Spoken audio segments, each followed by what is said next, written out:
بسم اللہ الرحمن الرحیم۔ السلام علیکم دوستو، آج کی ہماری ویڈیو کرولش عثمان میں دکھائے گئے ایک اہم کردار گیہاتو کے بارے میں ہے۔ ہم نے تاریخ کے مطالعے سے جاننے کی کوشش کی کہ وہ کون تھا اور اس کی تاریخی اہمیت کیا ہے۔ اس سے پہلے آپ سے درخواست ہے کہ تاریخی اور معلوماتی ویڈیوز کے لیے ہمارا چینل ضرور سبسکرائب کریں۔ دوستو، گیہاتو دراصل ہلاکو خان کے بیٹے اباقا خان کا تیسرا بیٹا تھا، جو کہ 1284 عیسوی سے 1291 عیسوی تک اناطولیہ میں منگول گورنر رہا اور بعد ازاں 1291 سے 1295 عیسوی تک اپنے دادا ہلاکو خان کی قائم کردہ الخانی سلطنت کا بادشاہ بھی رہا۔ تاریخ بتاتی ہے کہ گیہاتو نے اپنی زندگی کا آغاز بطور منتظم کیا اور بعد ازاں کامیابی کے زینے طے کرتا ہوا 1291 عیسوی میں بادشاہ بن گیا۔ دوستو، 1281 عیسوی میں اباقا خان کی موت کے بعد اس کا بیٹا احمد تیکودار تخت نشین ہوا، جو پہلے ہی اسلام قبول کر چکا تھا۔ اس نے منگولوں کی کفریہ رسموں کو مٹایا اور آئین اسلام کو ترویج دینے کی کوشش کی۔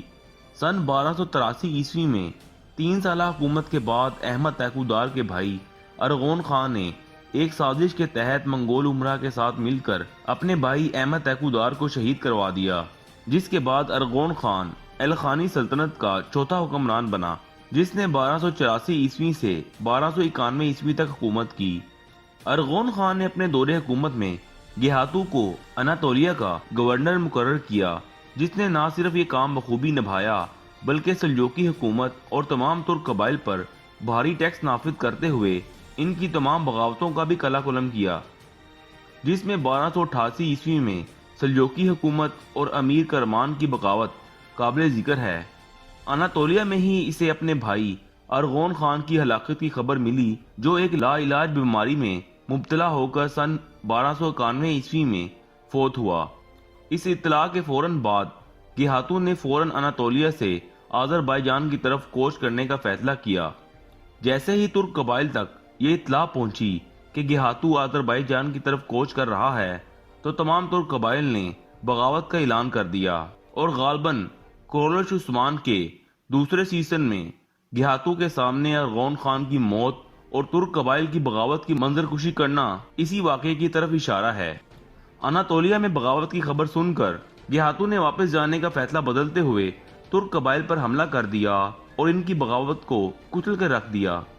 گیہاتو نے اپنے ایک کمانڈر کو اناطولیہ کا گورنر مقرر کیا اور آذربائیجان پہنچ گیا، جس کے بعد اس نے الخانی سلطنت کے تخت پر قبضہ کر کے اس کا 5واں حکمران بن گیا، جہاں وہ 1295 عیسوی تک حکمران رہا۔ تاریخ دان گیہاتو کے بارے میں لکھتے ہیں کہ وہ اپنے بھائی ارغون خان کے برعکس ایک مدبر شخص تھا اور مسلمانوں کے علاوہ دوسری اقلیتوں سے بھی حسن سلوک سے پیش آتا تھا۔